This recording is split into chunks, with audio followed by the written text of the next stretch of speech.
राधे राधे भक्तों।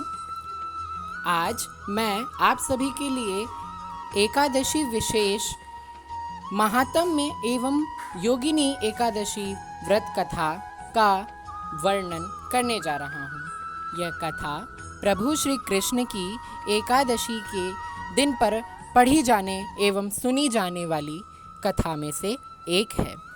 प्रभु श्री कृष्ण को प्रसन्न करने का एवं नारायण की विशेष कृपा की प्राप्ति के लिए भक्तों को, वैष्णव भक्तों को एवं जनमानस सभी समाज को प्रभु श्री हरि के एकादशी तिथि का विशेष व्रत पालन अवश्य करना चाहिए, जिससे सब परिवार सहित उनको पूरे समाज में प्रभु की विशेष कृपा प्राप्त हो।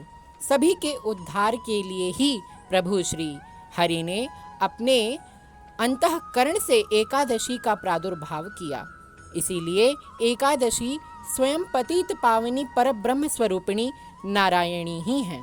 तो चलिए मैं आपको इस एकादशी के महात्म्य की कथा श्रवण कराता हूँ। एकादशी महात्म्य। 26 एकादशियों का महात्म्य वर्णन। जो पुण्य चंद्र या सूर्य ग्रहण में स्नान दान से होता है तथा जो पुण्य अन्नदान, जलदान, स्वर्णदान, भूमिदान, गौदान, कन्यादान तथा अश्वमेघ यज्ञादि करने से होता है, जो पुण्य तीर्थ यात्रा अथवा कठिन तपस्या करने से होता है, उससे अधिक पुण्य मात्र एकादशी व्रत रखने वाले को प्राप्त हो जाता है। एकादशी व्रत रखने से शरीर स्वस्थ रहता है, अंतड़ियों की मैल दूर हो जाती है, हृदय शुद्ध हो जाता है, श्रद्धा भक्ति उत्पन्न हो जाती है। प्रभु को प्रसन्न करने का मुख्य साधन मात्र एकादशी का व्रत है। एकादशी का व्रत सभी व्रतों में व्रतराज है और इस दिन मानव के साथ साथ देवता भी इस व्रत को धारण करते हैं। इस व्रत को करने वाले के पितृ कुयोनि को त्याग कर स्वर्ग में निवास करते हैं। एकादशी व्रत करने वाले के 10 पुरखे पितृ पक्ष से, 10 पुरखे मातृ पक्ष से और 10 पुरखे पत्नी पक्ष से वैकुंठ धाम को जाते हैं। दूध, पुत्र, धन और कीर्ति को बढ़ाने वाला यह मात्र एकादशी का व्रत है। एकादशी का जन्म भगवान के अंतःकरण से हुआ है, इसीलिए यह पतित पावनी प्रभु श्री नारायण स्वरूपिणी ही हैं। अतः इनको लाखों बार प्रणाम। तो भक्तों, ये थी एकादशी के महात्म्य का वर्णन। अब मैं आपको आषाढ़ माह के कृष्ण पक्ष की आने वाली एकादशी, जो कि 14 जून को है, उसकी कथा सुनाता हूँ। इसके लिए हाथ में तिल और तुलसी पत्र लेके भगवान श्री गणेश और श्री हरि का ध्यान करके इस कथा का श्रवण करें, जो कुछ इस प्रकार है। श्री कृष्ण जी बोले, हे युधिष्ठिर, आषाढ़ माह की कृष्ण पक्ष की एकादशी का नाम योगिनी है। इसके महात्म्य की एक पौराणिक कथा कहता हूँ, सुनो। अलकापुरी में शंकर जी के भगत कुबेर जी रहते थे। पूजा के लिए हेममाली पुष्प लाया करता था। उसकी स्त्री अति सुंदर थी, उसका नाम विशालाक्षी था।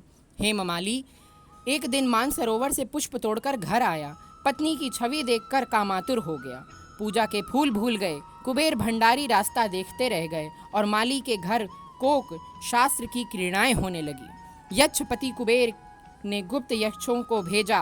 वह उनके कुकर्मों को देख गए और महाअंधे ने उनको ना देखा। कुबेर ने माली को बुलाकर कहा, अरे महापापी नीच, तूने मेरे पूज्यवर शिव जी का तिरस्कार किया है। इस कारण मैं तुझे श्राप देता हूँ।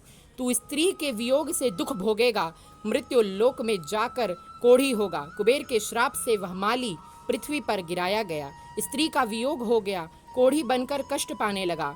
शरीर से तो दुर्गंध आती ही थी, परंतु अंतःकरण उसका दर्पण के समान शुद्ध था। शंकर भक्ति के प्रभाव से उसके पिछले जन्म की स्मृति उसको याद थी। प्रायश्चित करने के लिए वह हरिद्वार में आया। गंगा जी में स्नान किया, परंतु मक्खियों ने पीछा ना छोड़ा, भिन भिन करती ही रहीं। अंत में पतित पावनी देवभूमि उत्तराखंड में आकर देवप्रयाग में होता हुआ यमुनोत्री के तट पर पहुंचा। वहां चिरंजीवी मुनि मार्कंडेय जी का आश्रम था। उनके दर्शन से मक्खियां अंतर ध्यान हो गईं।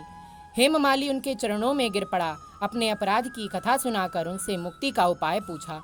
मार्कंडेय मुनि बोले, आप आषाढ़ माह के कृष्ण पक्ष की एकादशी का व्रत विधि सहित करो, समस्त पापों का नाश हो जाएगा। अतः हेममाली ने मुनि की शिक्षा से योगिनी एकादशी का व्रत किया। उसके प्रभाव से अपने दिव्य स्वरूप को प्राप्त हुआ। जो फल 88,000 ऋषियों को भोजन खिलाने से होता है, वह मात्र इस एकादशी महात्म्य को सुनने से प्राप्त हो जाता है। तो ये थी भक्तों भगवान श्री कृष्ण स्वरूप श्री नारायण की एकादशी का महात्म्य। आप सबको राधे राधे।